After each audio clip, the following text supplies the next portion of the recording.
Welcome to Paradise in the Pines, a podcast about the people, places, and stories that make this the home of American golf. Brought to you by the Pinehurst Southern Pines Aberdeen Area Convention and Visitors Bureau.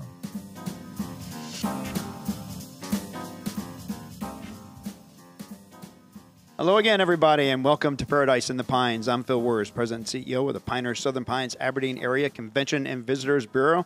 We're joined this episode by the publisher of the Pilot newspaper conglomerate. It is none other than David Woronoff. Hey. David, welcome to Paradise in the Pines. Hey, thanks, Phil, for having me. Yeah, absolutely. We're here in this conglomerate just doesn't seem right, but that's okay. Well, you've grown quite an empire, and we'll get into that here during this podcast. And we're here inside our headquarters here, the CVB in downtown Southern Pines. First time we've recorded here. So thanks for joining us on the friendly confines here. I love it. Beautiful facility. Well, let's go back a few years. November 26, 1920, the Pilot newspaper started in Vass, North Carolina. And then we'll fast forward some 76 years. It was July the 1st, so yes. Belated happy anniversary, 26. 1996, an ownership group including Frank Daniels Jr., Jack Andrews, Lee Dirks, and David Woronoff purchased the Pilot. What was that like back in 1996? Well, boy, I was just turned 31 years old. I was the youngest. So the Pilot went from having the oldest publisher in North Carolina, in Sam Reagan, who was 80 when he died, to the youngest publisher in North Carolina overnight. Yeah.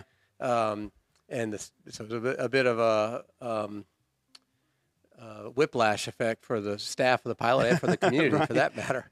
I remember going to my first social function in 96, and back then we were very much lopsided as a community towards retirement is sort of the number one industry.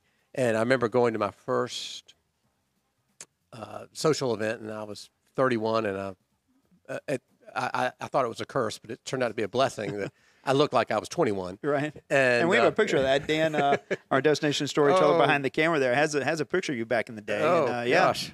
You look kind of young. And so somebody walked up to me, and they said, well, who's your grandfather? What are you doing here? I was like, well, my grandfather passed away about 10 years ago. They looked at me like, what? So anyway, so it's changed a lot. When I think of my first move here, I went to, you'll get a kick out of this, I went to an event at what is now Dugan's Pub. Mm-hmm. But at the time, it was a restaurant called The Coves. Okay. And the Pinehurst Rotary Club met there. Uh-huh. And I show up, and I'd given one speech in my life. I gave it to the Kiwanis Club 2 days earlier.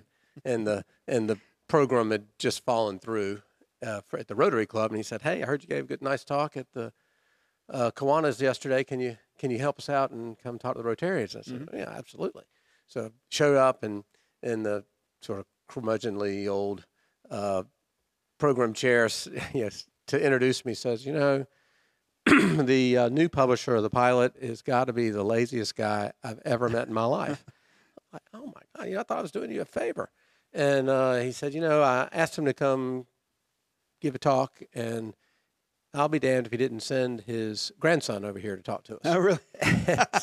But I like the Rotarians because somebody threw a biscuit at the program chair. It was a little rowdy bunch there at the Coves. And I remember giving a talk, and at the time, the Pilot didn't have any color, and the number one complaint I used to get, people would send me surgical gloves in the mail covered with ink from they had reading gloves. Oh, no kidding. Because the ink rubbed off on their hands so much. And the paper was unlike anything a modern reader would see, where news is sort of segmented into so all the sports news is together and all the obituaries are together. Well, the Pilot wasn't like that. It was 80 pages, and it was a total mishmash. Yeah. You'd have a school board story next to an obituary, next to a cop story, next to a wedding announcement. It was just all which made it unique and fun to read. But it was somebody asked me. They said, "Well, what's your goal for the Pilot?" And I said, "Well, my goal is to make the Pilot the best community newspaper in America." And as long as I live, I will never forget. They laughed at me like I told the punchline of a joke. And, I was serious, and they were. But looking at what they had been receiving for the last 75 years, they thought, No. Yeah. This is just youthful foolishness. Exuberance. Yeah, exuberance. And so anyway, now fast forward 26 years. 5 times in the last 26 years we've been named. Congratulations. In fact, just last week we were named second place. So we came in second in general excellence by the National Newspaper Association. So we were. And that started in what, 2015 and 16, so we've had quite a run. Yeah. But second place, we made the finals. Mm-hmm. Yeah, silver medal, we'll take it. Yeah. So a lot of community newspapers, I'm sure, out of how many? I'm sure hundreds, if not thousands. I bet 8, 9, 10,000. Yeah.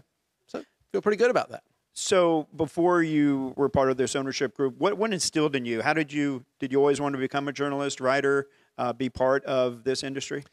Yes, I like to say I came by it naturally.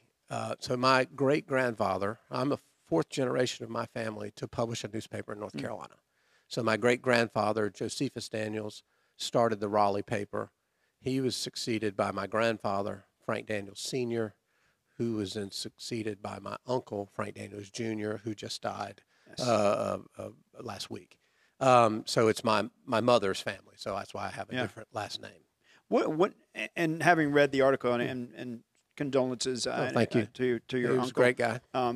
What was it about him? What was the inspiration? What did Frank instill in you that you carry forward today? Oh, boy. I think what Frank, he's been such a large, I'm trying not to get emotional. He was such a big part of my life for my whole life. So to put it down to one thing would be a little hard, but I would say above all was that a newspaper and associated media products should be a force for civic good. And people can quibble with, editorial positions you take, and whether they agree with them or not is fine. In fact, the more they don't agree with us, the more we like it. But nobody can question, that our motives are altruistic and that we want what is best for the community. Right. And I think that it certainly comes from Frank, and that's what separates the Pilot from all other newspapers, at least that in this state, or most other newspapers. You don't have to go far to see, and just pick them up and say, the owners are more interested in the bottom line than they are what's best for their community. And we believe we exist to serve this community, and that absolutely comes from Frank Jr. I started a journalism career. It was in television mostly, and I remember back. I got out of TV in 2002, and so back then I remember news directors telling me, "You just tell the facts. You tell both sides of the story. Nobody cares what you think." Like, opinion was not. You had editorial section, you had editorial opinion, you had that kind of.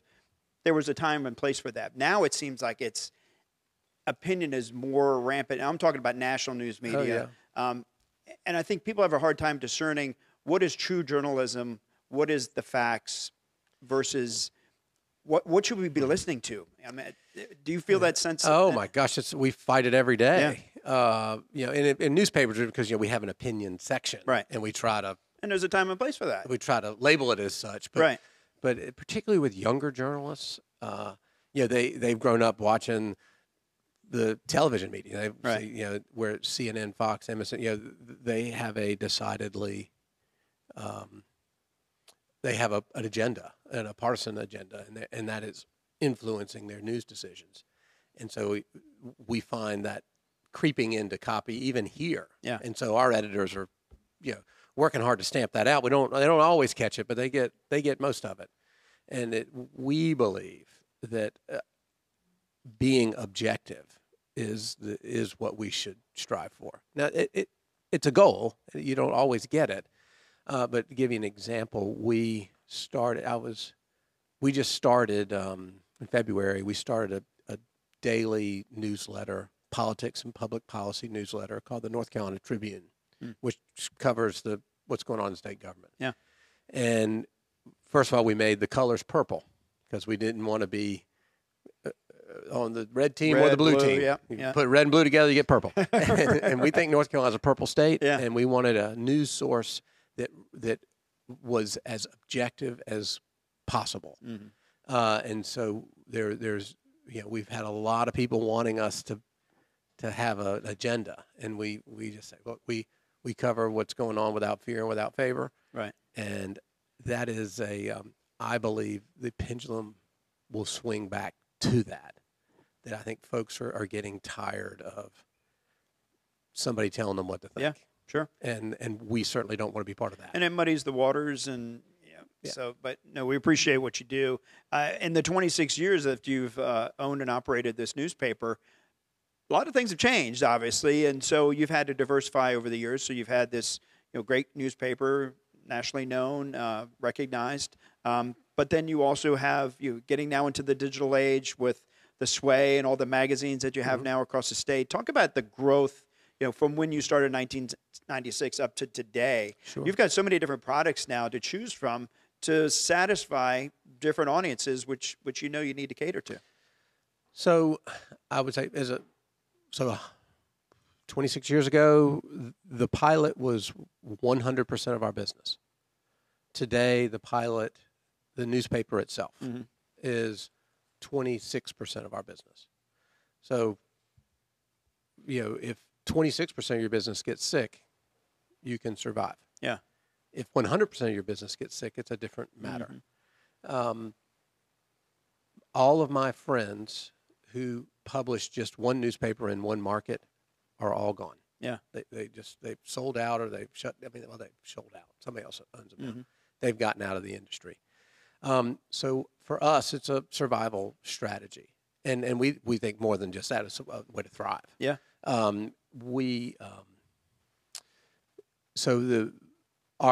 It's a cliche, but the old expression, if the only tool you have is a hammer, then every problem looks like a nail. Yeah. Well, if the only tool you have is the newspaper, then the solution to all of your community's information and marketing needs is going to be more newspaper. And as you know, as a marketer, that's just not the case. Right. If we really believe we're going to serve our community, then we need to be able to offer more than just one product.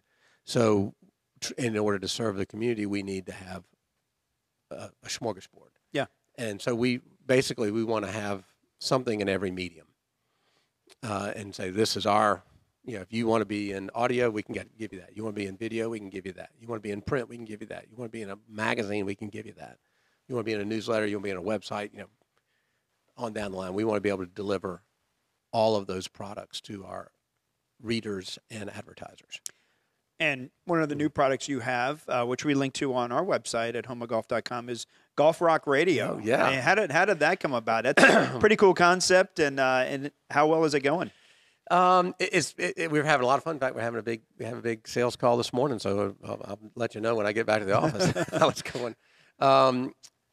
It's a digital streaming radio station. Over the years, I have tried with no success to acquire local radio stations. We've talked to all of them at one point, and just for various reasons, we're unable to strike a bargain. And so we've after our, I think we've tried like 4 times, and after the last one, I said, there's got to be a better way. And so we finally said, well, all we're really buying from those places is a license from the federal government, and we don't need a license. What's the old, was it Butch Cassidy? Or who was it? We don't need no stinking license. We don't need no stinking badges. Right. Yeah, I forgot who said that. But that's how we decided we should start our own. And a buddy of mine publishes used to publish the Austin, Texas newspaper, and he started up his own. The Statesman? Yeah, Austin American Statesman, a great paper. Or it was until Gannett got hold of it. And he started up his own little digital radio station. Yeah. And so I was at a convention and he showed it to me. I was like, oh my gosh, I got to get one of these. So I came home, and my cousin, Frank Daniels IV, so the late, his grandfather who just died, and then his father is my first cousin. And he's a music aficionado, so we put him in charge of it. And we've got 2 radio stations now. We have Pilot Radio and we have Golf Rock Radio. And I suspect we'll add a few more. So we'll have, podcasting and digital streaming audio, which is great music. And actually, Phil, I have to say, Golf Rock Radio is you are the inspiration of that. Oh, really? Now, don't send me a bill. I don't know about that. I don't want a bill for that. But you had said, God, I think you told me you were in like Florida somewhere. Destin, Florida. Yeah, 30A radio. Yeah. And it's it's just a bunch of guys sitting on the beach, kind of music, playing music you listen to when you're on the beach. Yeah. You guys got to do something like on your music list while you're playing golf or whatever. And so that was the inspiration. You get the credit for that. Well, gosh, I don't know what to say, but we love listening to it, and that's why we have it on our website too.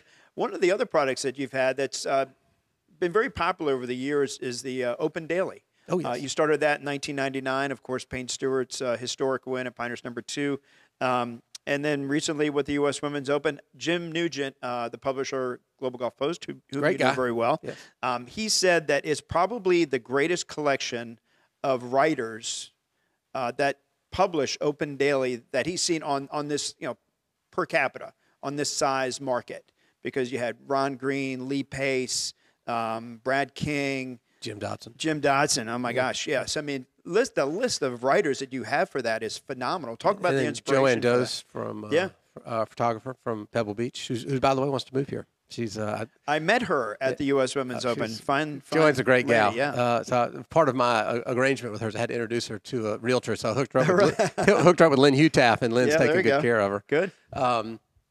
So the way that started is back before the '99 Open. Pinehurst, and I guess probably CVB was arranged. They had a local delegation that went to the 1998 U.S. Open at the Olympic Club in San Francisco. Just nobody really knew what the Open was going to be like, and so they took a group of local folks out there to see it and be able to come back and be prepared. Right. And so I traveled out there with all the Pinehurst folk, and I went out a day early to had a college friend who lived in San Francisco, so I went to visit him, and so he said, "Well, I'll meet you at this bar." And I walked into the bar and bellied up to the bartender and ordered a beer, and she heard my accent and was like, "Where the hell are you from?" And I said, "I'm from Pinehurst, North Carolina," and she's like, "Well, what are you doing here?"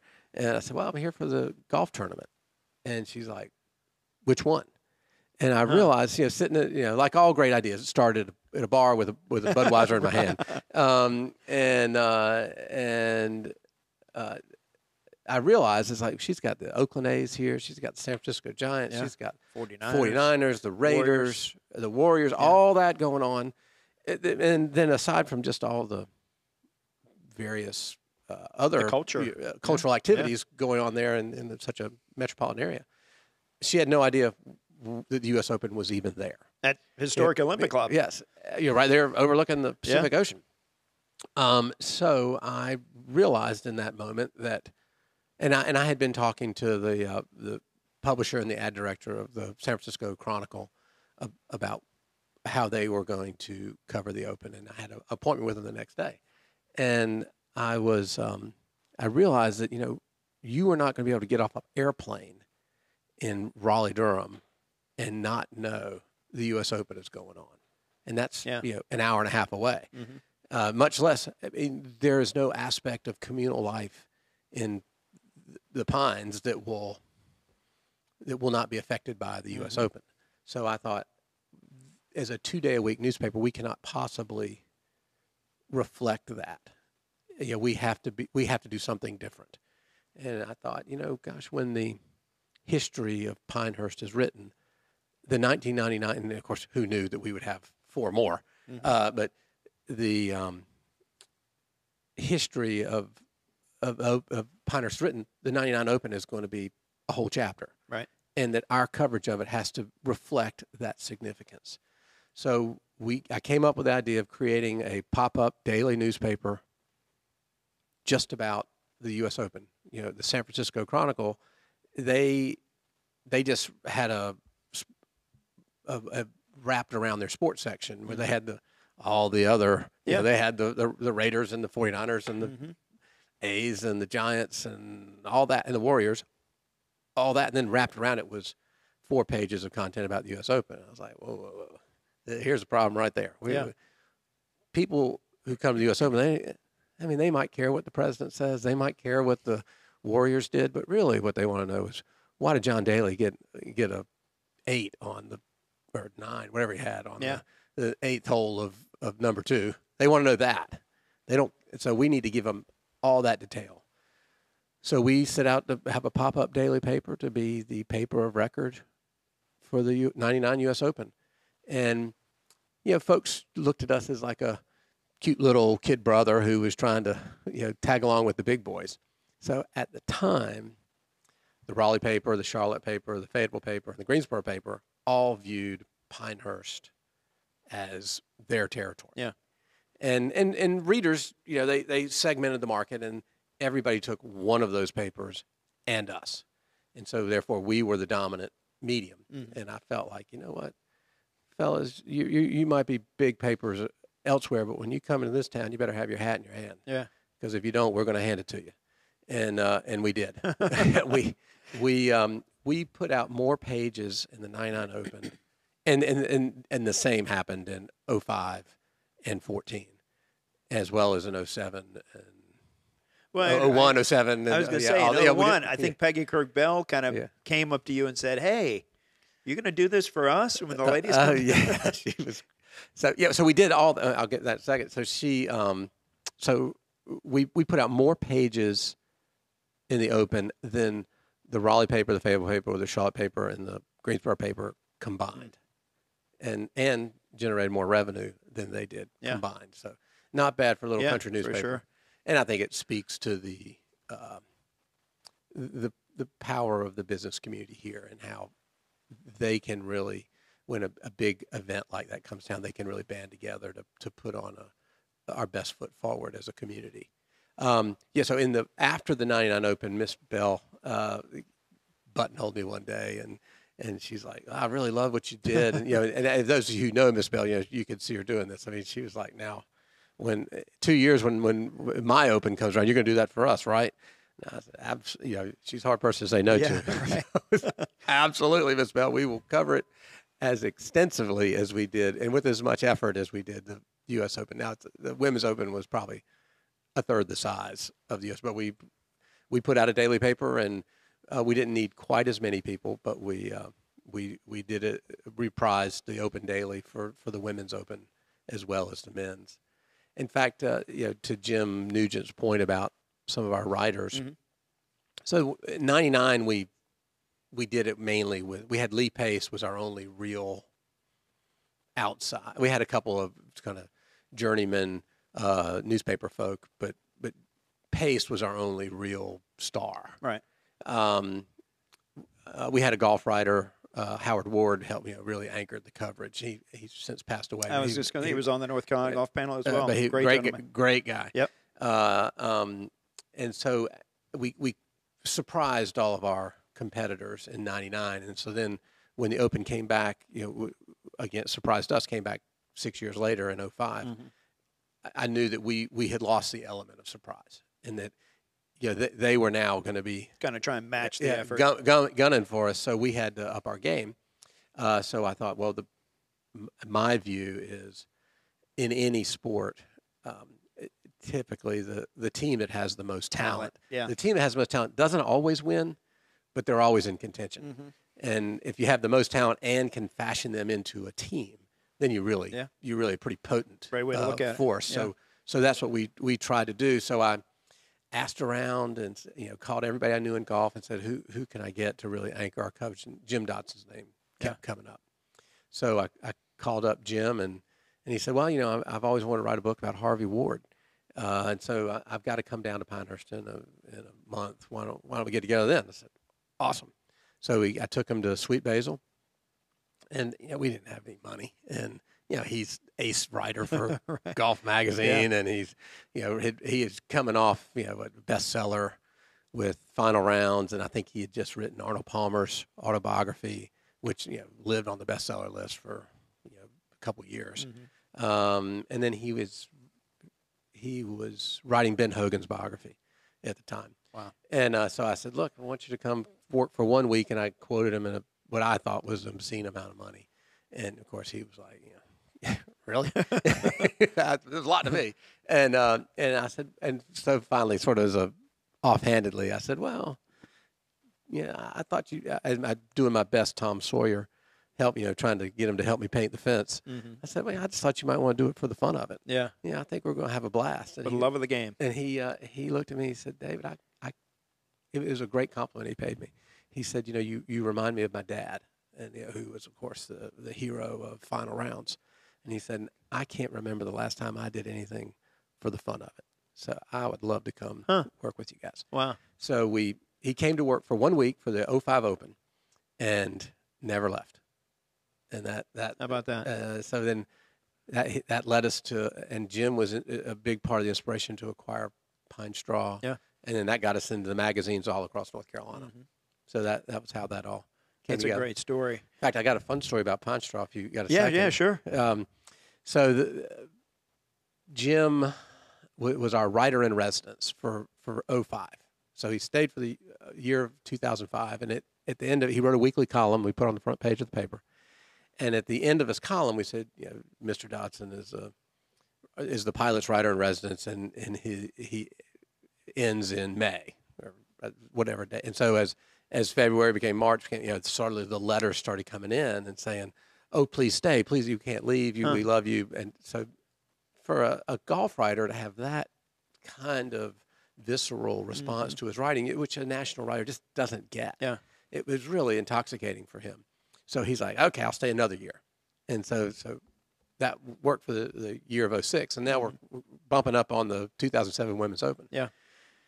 And he agreed to, stay through the Open, but then he was going to have to go.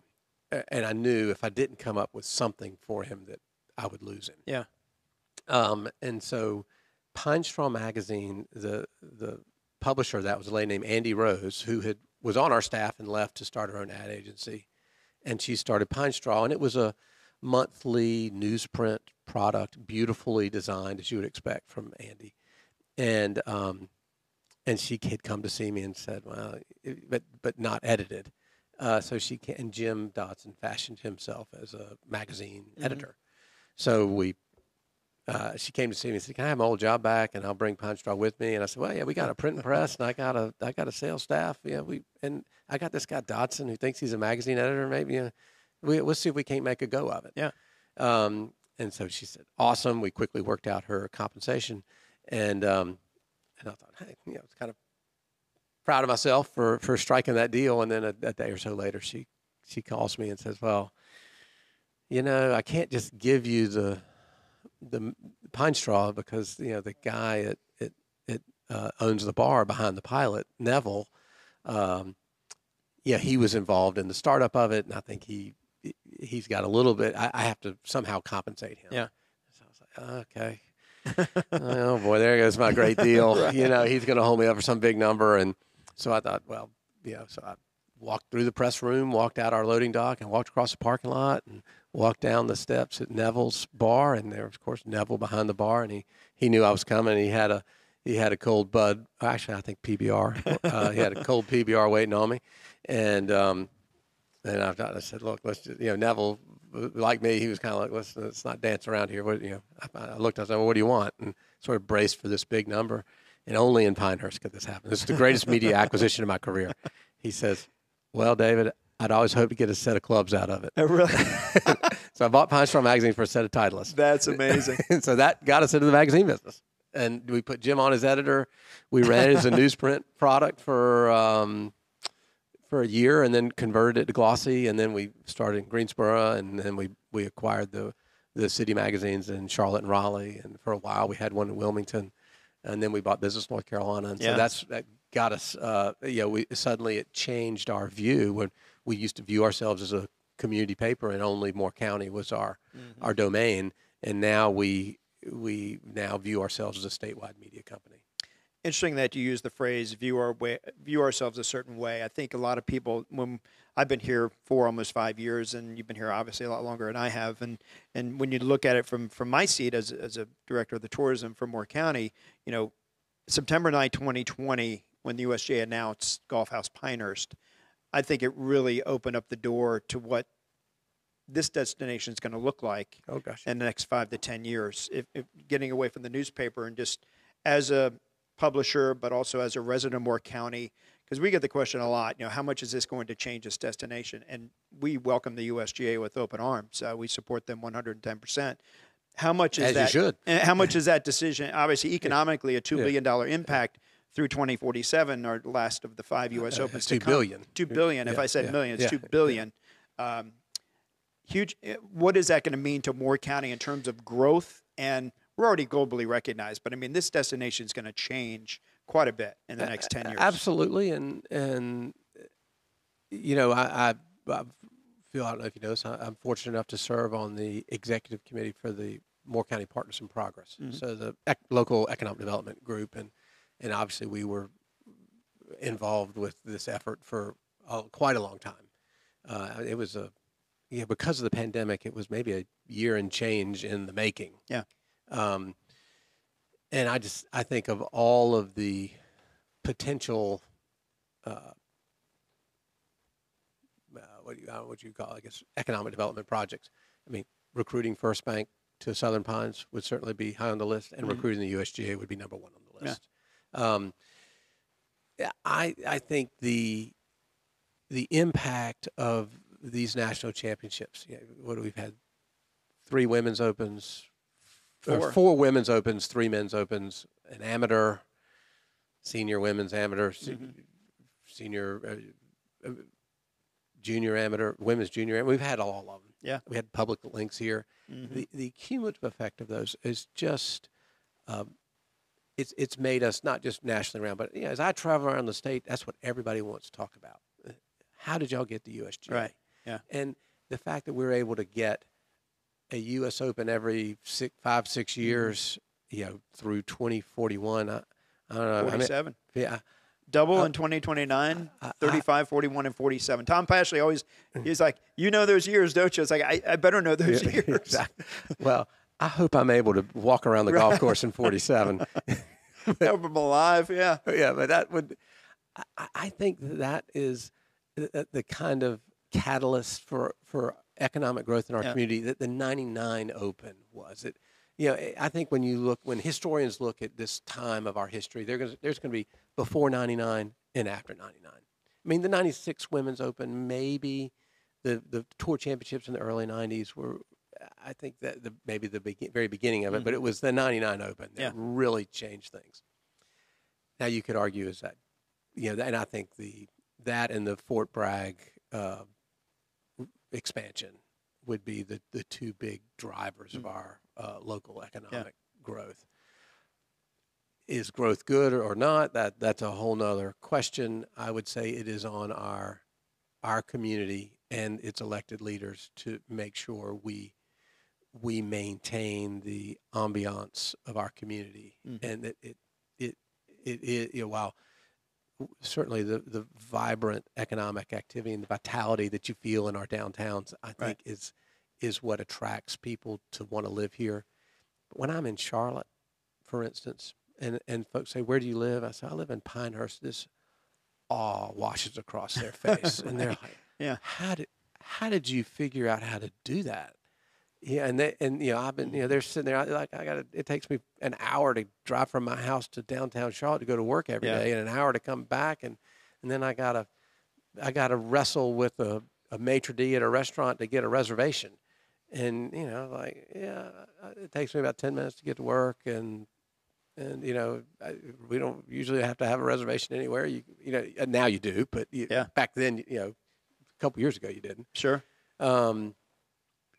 I think that's only going to get stronger, and I think we will have more and more people move here, and I tend to think that's a good thing. But it is certainly a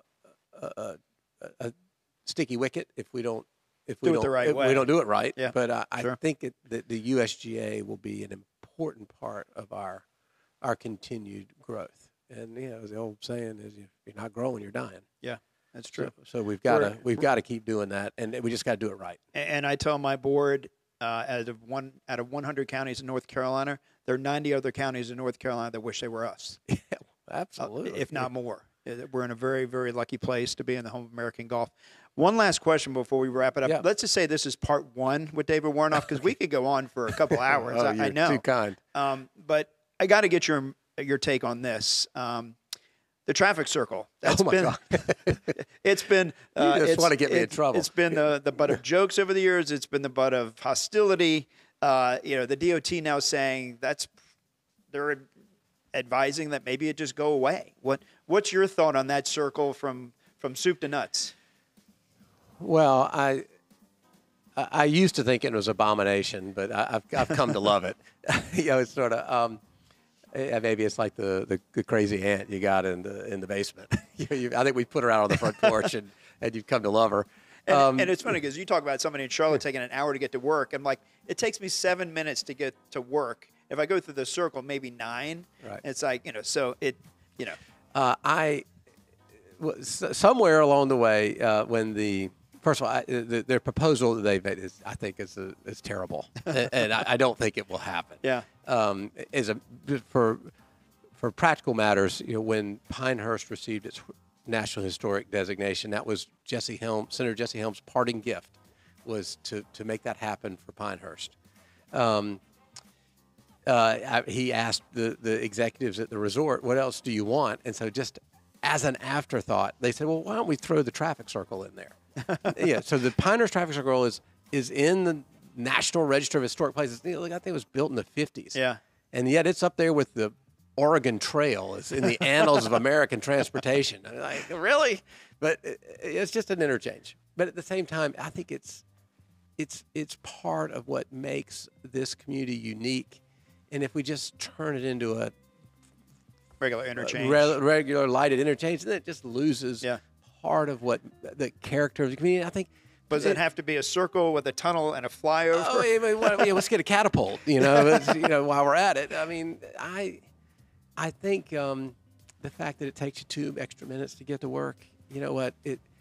It's sort of like the Cubs. The people in Chicago complain about the Cubs never winning the World Series. Well, I guess they have now, but it's sort of like people in Pinehurst love to complain about the traffic circle. Yeah. And I'm sure we could figure out a way to fix it without destroying it. That does feel like a bit like the old Vietnam expression. Well, sir, I had to burn the village down in order to save it. It's like, really, you got to destroy the traffic circle in order to save it? Well, no, you didn't. You destroyed it. And so I suspect that the Department of Transportation proposal will quickly end up in the trash can and go away. Can we do something to fix it? Yeah. I'm not an engineer. I don't know how, but during the opens, they've just put police officers in the circle, and they manage traffic by having a police car would just stop and block off one spoke and let alleviate some of the congestion, and then move around and do it and manage the traffic that way. Certainly not the most economically efficient way to do it, but I kind of like it. Yeah. I don't want to see the traffic circle go away. And the idea of just turning it in, closing off Midland Road and making it a 4-lane interchange is just a bad idea. As they say, time will tell, but Yes. we do know one thing. The Pilot will be there to cover it. Absolutely. David Woronoff, publisher of the Pilot newspaper, and so much more. This is just part 1. We will definitely have you back. Thank you. Great conversation, because Brad King told me a lot of stories about you at Woodbury Forest, and so we got to get into that a little bit. Oh, well, nobody wants to hear that. But anyway, thank you, David, for joining us. If you want to know more about the destination, go to homeofgolf.com. If you want to know more about the Paradise in the Pines podcast, just search for it in your favorite podcatcher. And for any of our videos, including this vodcast, go to our YouTube channel, which is Home of American Golf. I'm Phil Wers for David Woronoff. This has been Paradise in the Pines, and we'll see you next time. Awesome. Well, thank you. I hope we did okay. It flew by. We could have gone for another 2 hours. We did 40 minutes like it was a snap.